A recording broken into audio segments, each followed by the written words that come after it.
Amados, a paz do Senhor Jesus. Abra sua Bíblia comigo no Salmo de número 46, um dos salmos mais conhecidos da Bíblia.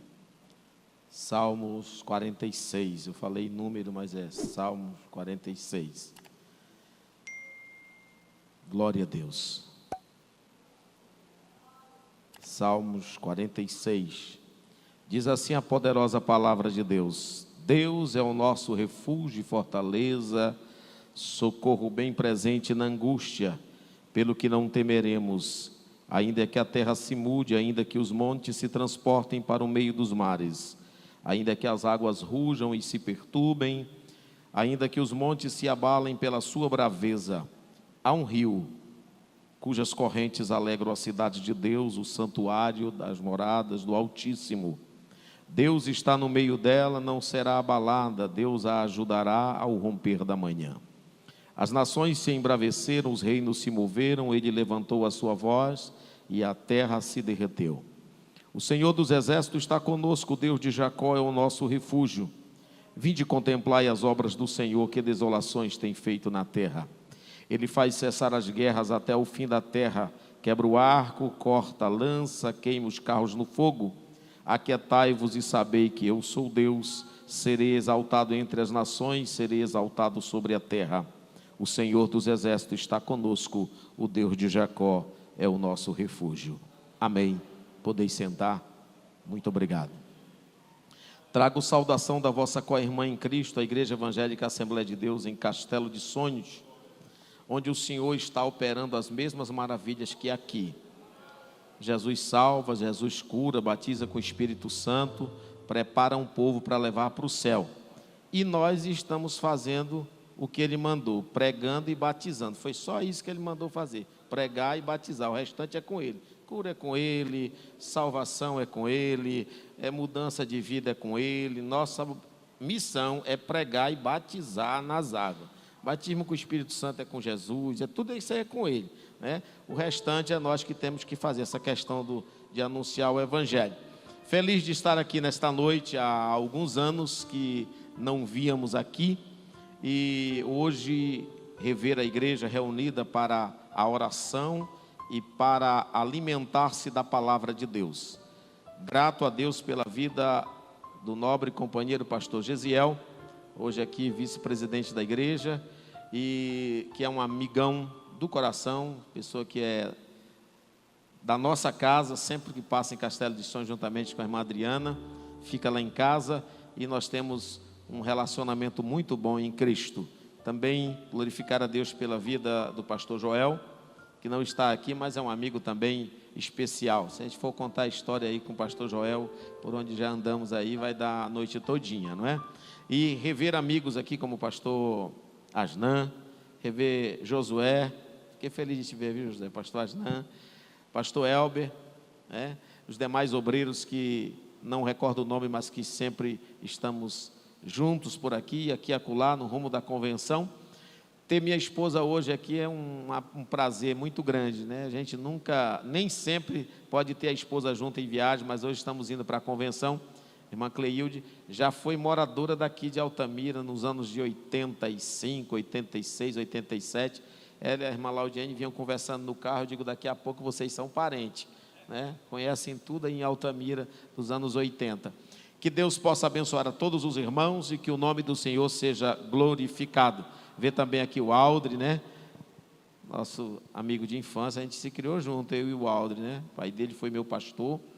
Mas eu não posso deixar de falar aqui sobre o pastor Valdemar, né? Pastor Valdemar, eu tive o privilégio hoje de conversar com ele, e eu sou um pastor ainda muito jovem, que tem muito que aprender, e hoje conversando com ele, o pastor Gesiel me levou ali num acervo que ele tem ali, uma biblioteca, e eu disse para ele que eu dei vontade de pegar aquilo, colocar no carro e levar para casa, aquele livro, né? Que é para me degustar lá em casa.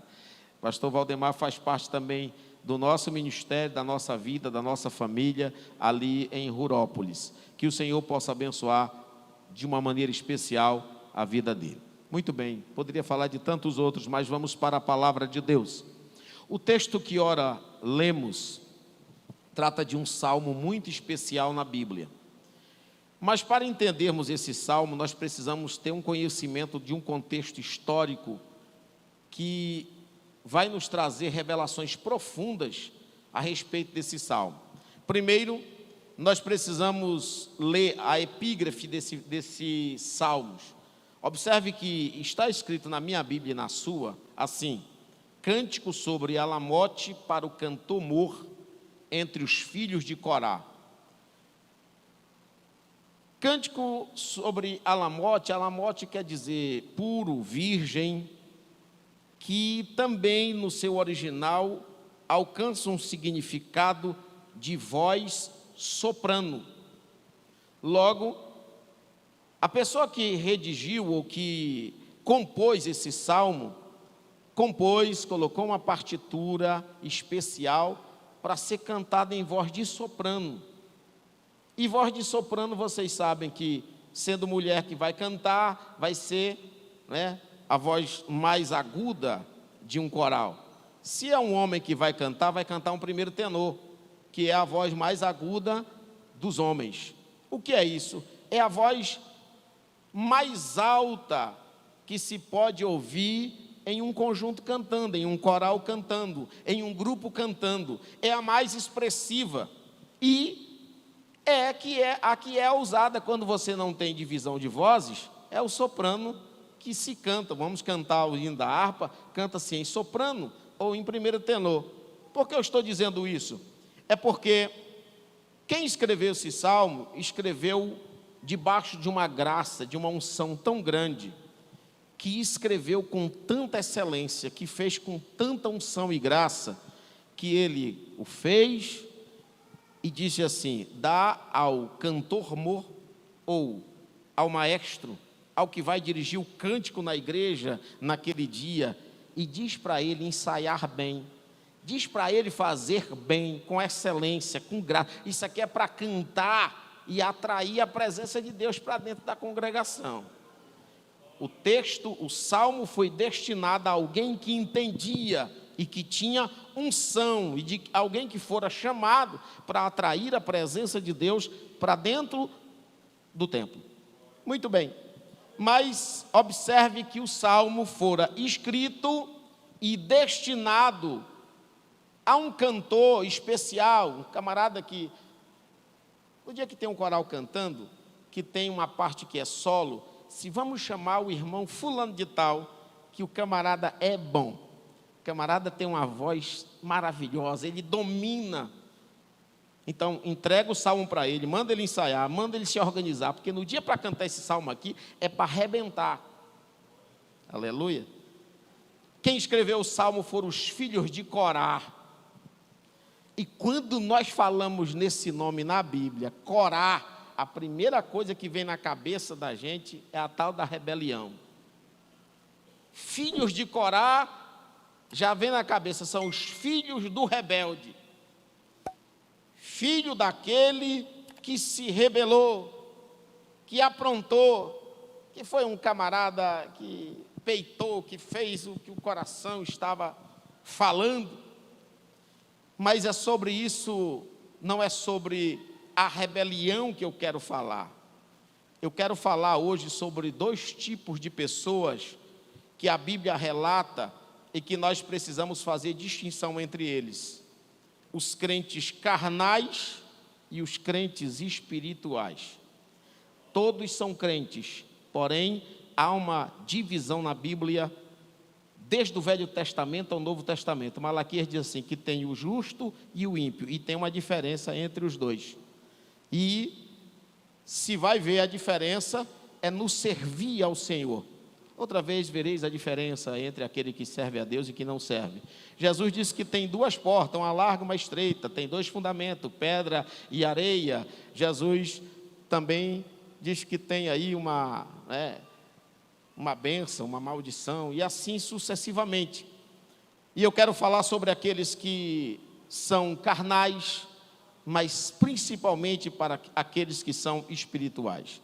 O que é ser carnal? Ser carnal, bem resumidamente, para que a gente não venha no original, que não sei o que mais, Carnal é aquele que é dirigido pelos impulsos da carne, é a carne que o domina. Espiritual é aquele que é comandado pelo Espírito, aquele que é comandado pelas ordenanças e liderança do Espírito.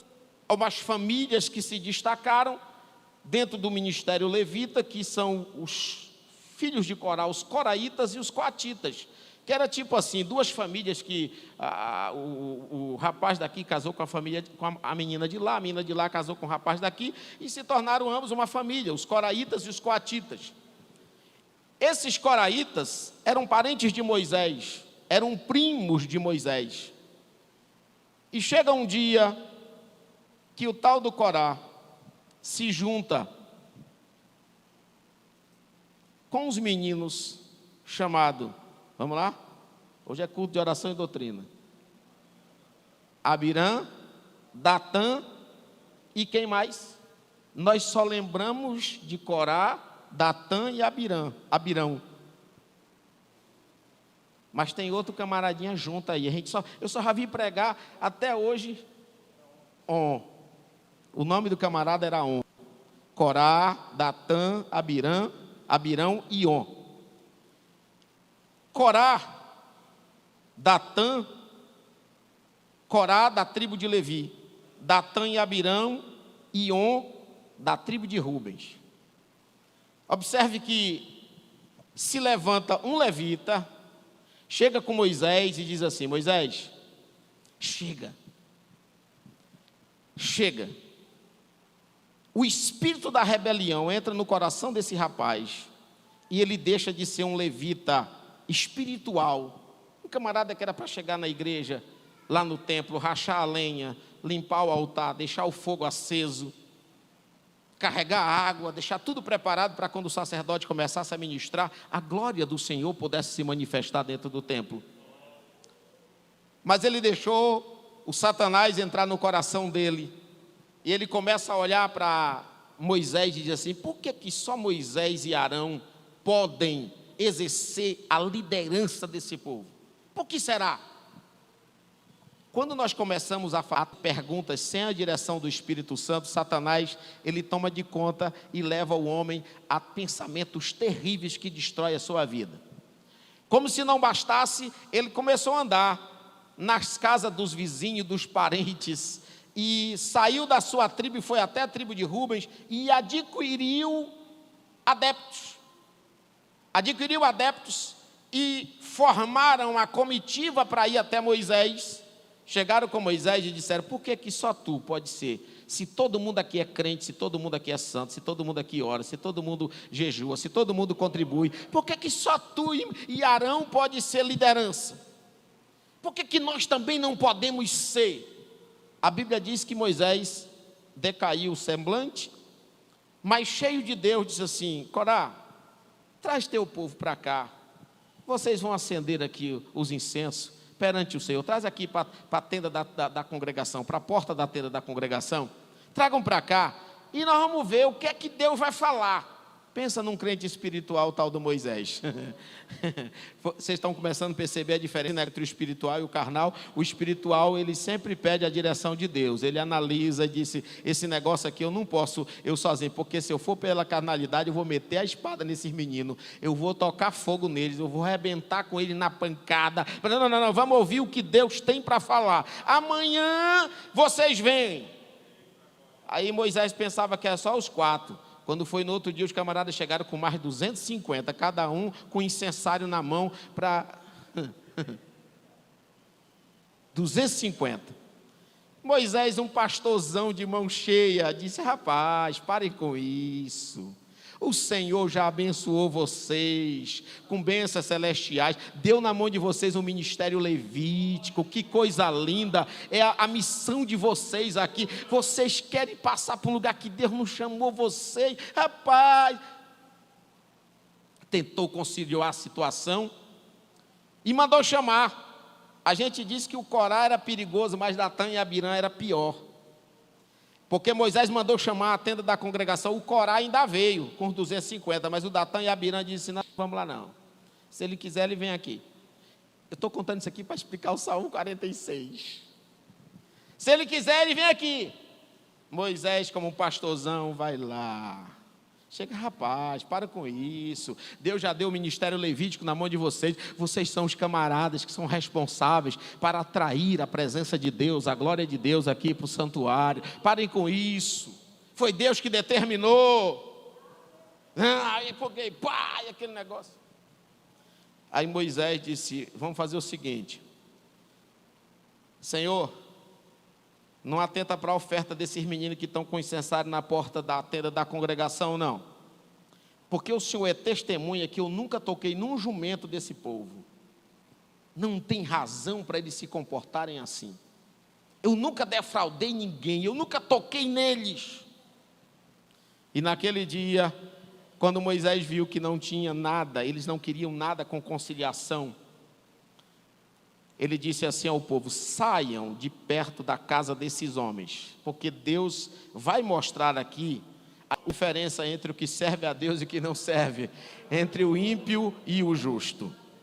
O tal do carnal é tão terrível, senhores, é tão terrível, que Datã e Abirã tiveram coragem de chamar o Egito de terra que mana leite e mel. Meu Deus, que absurdo! O carnal, quando ele envereda pelo caminho da perdição, Datã e Abirã tiveram coragem de dizer que o Egito era a terra que manava leite e mel. E Moisés disse: se o Senhor, amanhã, esse povo aí morrer de morte natural, Deus não nos chamou para a liderança. Mas se o Senhor proveu um negocinho diferente, eu acho interessante que Moisés tinha tanta intimidade com Deus, que ele sabia que Deus ia fazer um negócio diferenciado. Escute isso, resumindo, a Bíblia diz que a terra abriu e engoliu esses meninos, Corá, Datã, Abirão e On. E todos que estavam em redor da casa, que permaneceram dentro da casa. Tocou fogo nos meninos que estavam na porta da tenda da congregação, com o incensário aceso, pegou fogo, deu um incêndio, matou tudo. Só que teve uns meninos espirituais, que quando Moisés disse assim, saiam de perto, eles pegaram a mochilazinha e disseram: nós não vamos nos meter nesse negócio aí não, esse negócio aí está errado. O nome dos meninos: Assi, Eucana e Abiasaf. Eram filhos de quem? Filhos de Corá. Podia ter acompanhado o pai, não podia, Josué? Se não, nós vamos junto com o papai, porque o papai é e tal, nós vamos... Negativo. Crente espiritual tem uma visão dos laços de Satanás. Quem é espiritual, pode ser pai, pode ser mãe, pode ser irmão, pode ser o que for, ele não se mete naquilo que Deus projetou para uma determinada situação, para uma determinada pessoa. Os meninos tiveram visão e saíram fora. Aí quando você lê o capítulo 26 de Número, você vai ver o povo dizendo assim: faça um censo do povo, enumere, que eu quero ver aí. Deus não sabia o número do povo, por que tinha que fazer um censo? E quando fizeram o censo, lá está escrito assim: porém, os filhos de Corá não foram destruídos. Capítulo 26, versículo 11. Presta atenção num crente espiritual, confusão toda armada. Eles podiam mergulhar de cabeça, porque era parente, porque... Não. Quando Moisés disse assim, afastem-se, disse, tem Deus na vida desse homem, esse homem é cheio de Deus, e mesmo que ele não fosse algo que agrade a nós e a Deus, Deus colocou aí. O que nós vamos fazer é sair fora, obedecer a ordem, porque quem mandou foi Deus, ele está só sendo um transmissor, um instrumento. Se Deus usa a jumenta, rapaz, quanto mais... E os meninos saíram fora. Passa-se as gerações, Josué. E as tribos vão crescendo e tal. Aí chega um momento em Israel que surge um rei chamado Ezequias. Ezequias foi afrontado por Senaqueribe, rei da Assíria. Porque Senaqueribe já tinha entrado no reino de Israel. O reino já estava dividido do norte e do sul, né? O do norte, Samaria, o do sul, Judá, que era Jerusalém, e aquela confusão toda. Senaqueribe já tinha sitiado o reino do norte, agora Senaqueribe sitia o reino do sul, toma todas as cidades fortes de Judá, menos Jerusalém. Em Jerusalém estava Ezequias, um rei espiritual crente. Um crente espiritual. Mas ser espiritual não quer dizer que nós somos semideuses, nem bambambam, e que nós fazemos e acontecemos. Porque eu sou espiritual, ninguém pode tocar em mim, porque se eu levantar a mão e... Não. O Jesus, o mestre que nós servimos, diz assim: no mundo vocês vão ter aflição. Aonde é que é a espiritualidade? É que quando essa aflição chegar, vocês vão ter bom ânimo. Vocês terão que ter bom ânimo, porque essas perseguições vêm de longe. Os antigos aí também foram perseguidos, vocês não são diferentes. Jesus diz assim: no mundo tereis aflições, mas tem de bom ânimo. Eu venci o mundo, ele venceu, e nós precisamos ter bom ânimo. Jesus disse também que no dia que mentindo disserem todo mal contra vós, nesse dia, compre a Coca-Cola, arrume o churrasco, regozije-se, porque grande é o vosso galardão no céu. Então, isso é ser espiritual, é ter identidade, Você está aí compreendendo? Não espere muita eloquência de mim não, que eu sou um pastorzinho dia de sexta-feira, de culto de oração e doutrina. É esse pisadinho aqui. Muito bem. Ezequias está afrontado pelo rei da Síria, e quem está ganhando uma guerra, ele se sente o cara. Mas quando chegou em Jerusalém, murada, fortificada, aí Ezequias começa a mandar cartinha. O carnal gosta desse negócio de cartinha. Mas o Ezequias é crente. E o espiritual, ele procura apoio. O carnal não, o carnal vai logo na delegacia. Aí chama o delegado e disse: vamos resolver essa parada na porrada. Perdão a palavra, mas é o popular nosso. Vamos resolver esse problema aqui no juiz. Vamos no seu camarada. Não. O espiritual, ele conhece o Deus que ele serve. Ezequias diz: esse negócio aqui não é competência minha. Ezequias faz uma análise da sua vida espiritual e diz: não, está tudo certinho com Jeová lá em cima. O espiritual, a primeira coisa que ele faz é uma análise da vida espiritual dele, da vida como ele está. Que comunhão eu estou tendo com Deus? Ezequias faz essa análise, aí manda um recado para o profeta Isaías. Se Isaías está acontecendo assim. Antes dos meninos pisar no pátio da casa de Isaías disse: voltem e diga ao vosso Senhor que essa guerra aí é minha, deixa comigo. Esse menino que está vindo aí, ele não vai entrar aí dentro de Jerusalém, deixa comigo.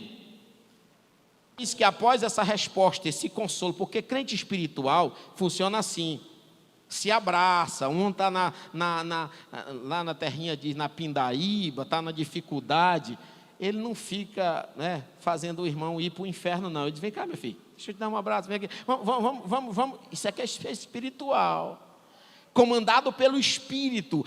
Paulo diz aos Romanos capítulo 8, diz assim: porque agora nenhuma condenação há para os que estão em Cristo Jesus. Presta atenção.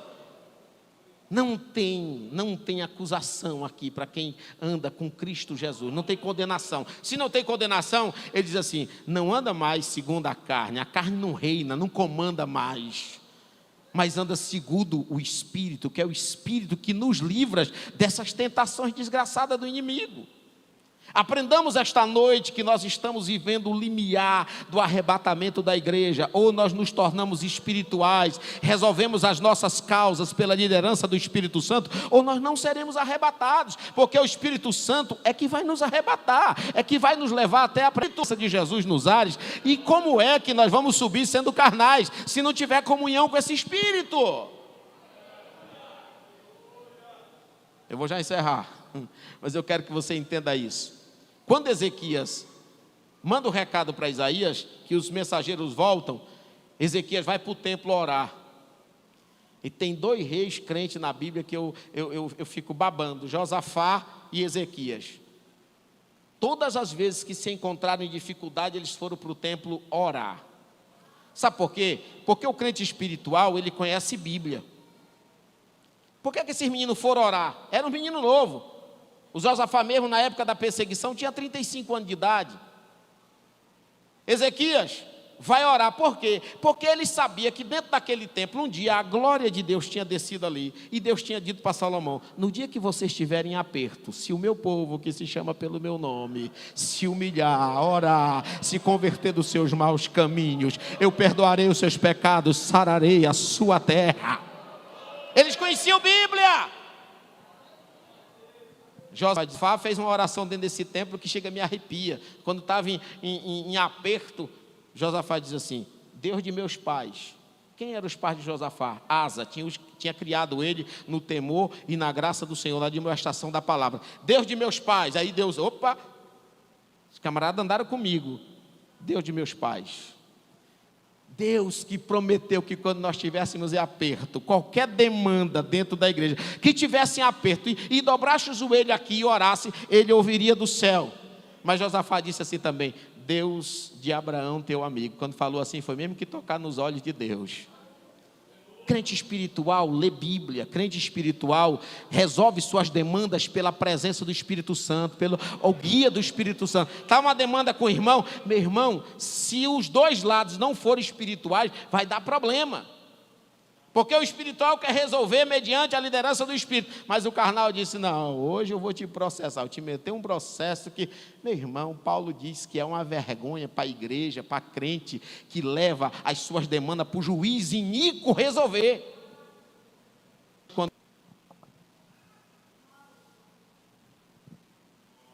É exatamente quando Ezequias está nesse aperto.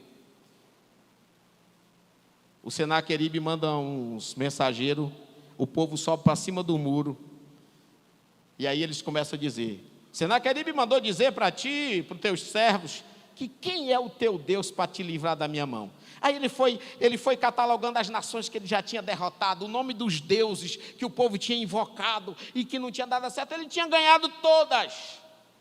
Quem é o teu Deus? Aí o povo, os servos de Ezequias, os camaradas falando em aramaico, em judaico, disse: fala em siríaco, porque a gente entende essa língua. Não fala para o povo entender não, porque senão, ele disse: não, tu está pensando que meu Senhor mandou aqui falar só para você, só para o rei? Não, tem que falar para esse povo todo aí. Qual era o objetivo do Satanás? Desanimar o povo, na sua totalidade. E é exatamente nesse momento que aparece aqui, lembra dos meninos? Como era o nome dos meninos? Assi, Elcana e Abiasaf. Não eles mais propriamente em pessoa, mas as suas descendências, que escutaram desses meninos. Disse: um dia Deus fez engolir papai, mamãe, tudo que ele tinha, porque foi rebelde diante dele. Nós saímos fora, e eu quero ensinar para vocês, que vocês sejam obedientes a Deus, que vocês sejam fiéis a Deus, que vocês sejam espirituais. Aí os espirituais, filhos de Corá, vê o aperreio do rei. Eu estou fazendo conjecturas que não me permitem cometer heresias. É uma conjectura que está subentendida no texto.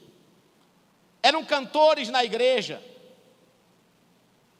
Era aquele povo que chegava cedo para preparar os instrumentos. Segura aí, viu, músicos, que eu sou autoridade para falar sobre isso, que eu também sou músico, cresci dentro da igreja, mexendo com música, igreja, coral, esse negócio, que chega primeiro na igreja, para afinar o instrumento, deixar alinhadinho, aquele coral que chega na igreja, mas veio para o ensaio, tudo certinho, tudo alinhadinho. Eu não disse para o texto que o salmo foi destinado a alguém que faz com excelência?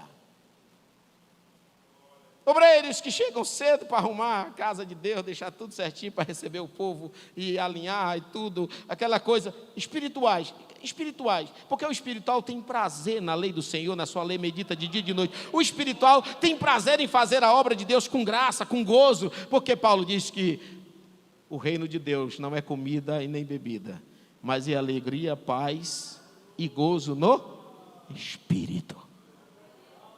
Aleluia, aleluia.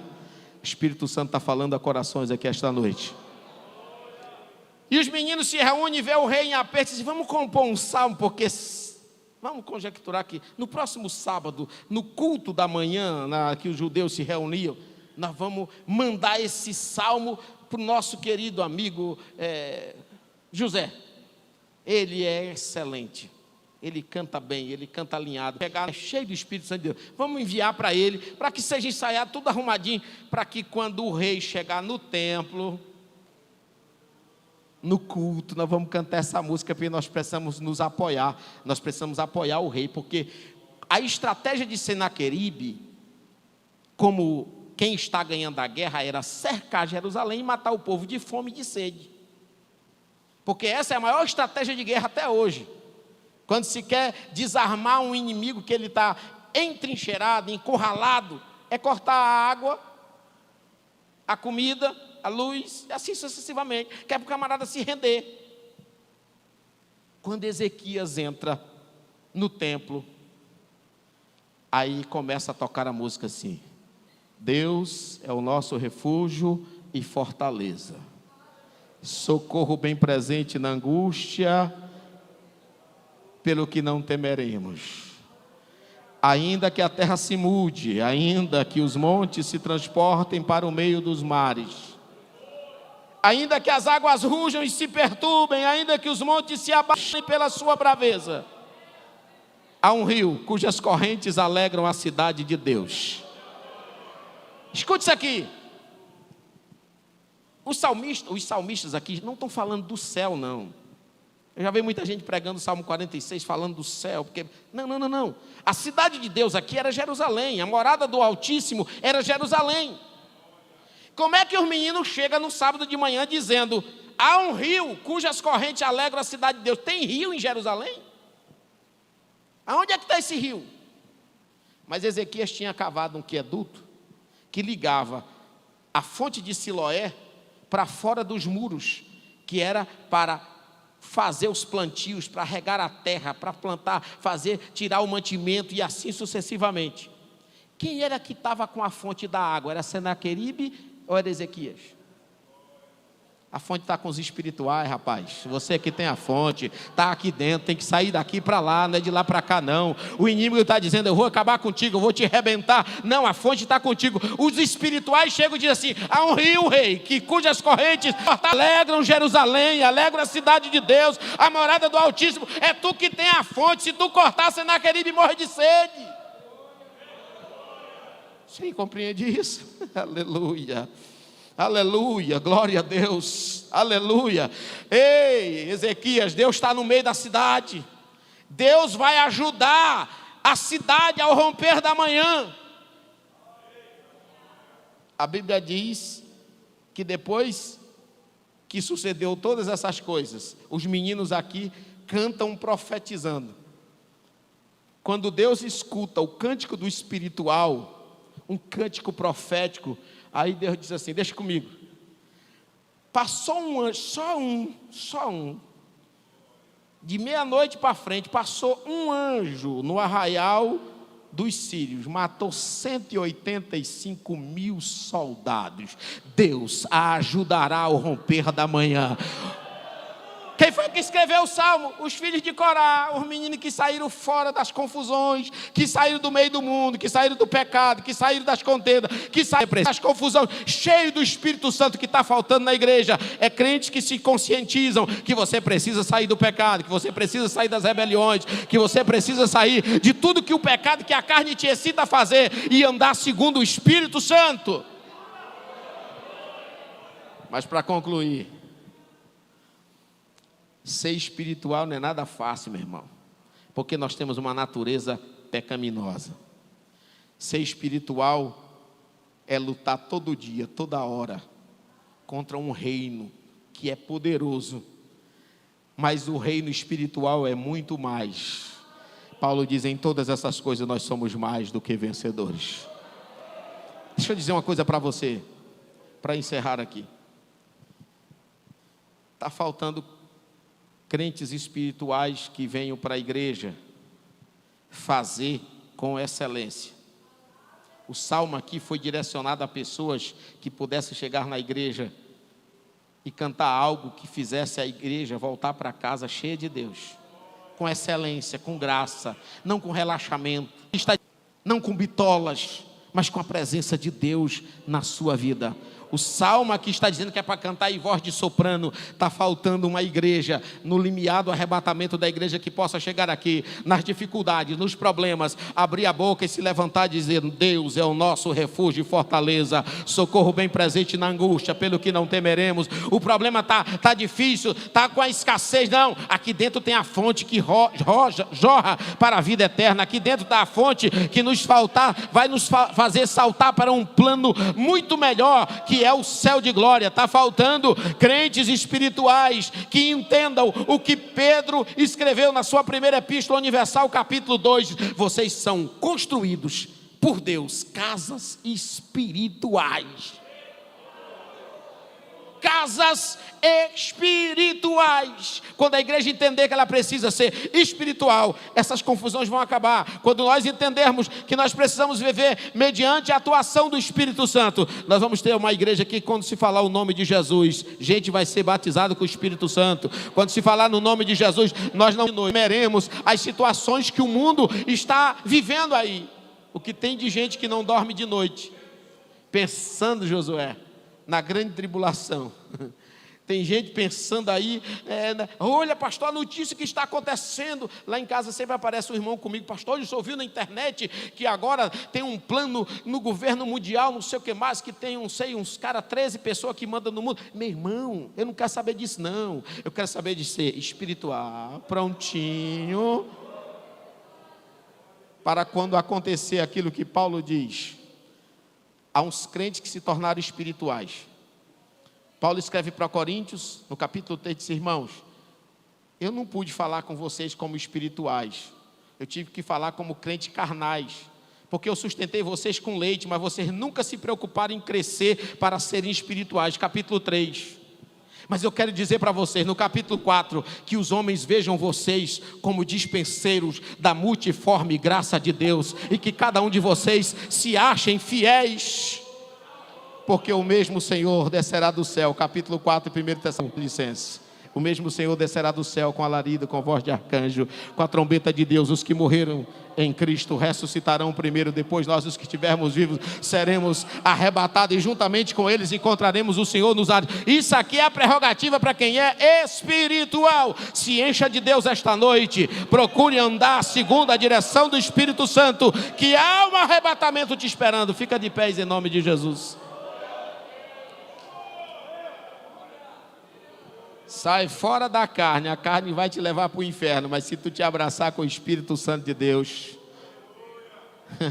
tem céu para nós. Eu quero fazer uma oração com você esta noite. Se você, eu não gosto desses formalismos, mas hoje eu gostaria de pedir a você que, de uma forma simbólica, coloque a mão sobre o teu coração. Eu quero orar. Esse músculo de carne que bate dentro do teu peito é simplesmente uma bomba que bombeia sangue. Quando a Bíblia fala de coração, fala de mente, fala de intelecto, fala aqui dos sentimentos. Simbolicamente, você está colocando aqui a mão sobre algo que Salomão diz assim: de tudo que tu tem que guardar, guarda o coração, porque é dele que procede as saídas da vida. Jesus disse assim, que o que contamina o homem não é o que entra, é o que sai. Portanto, guarde o coração para a vinda de nosso Senhor Jesus Cristo. Deus, eu tenho pregado a tua palavra e creio que a tua igreja tem ouvido e muitas pessoas aqui têm recebido. Guarda a nossa alma, guarda o nosso coração.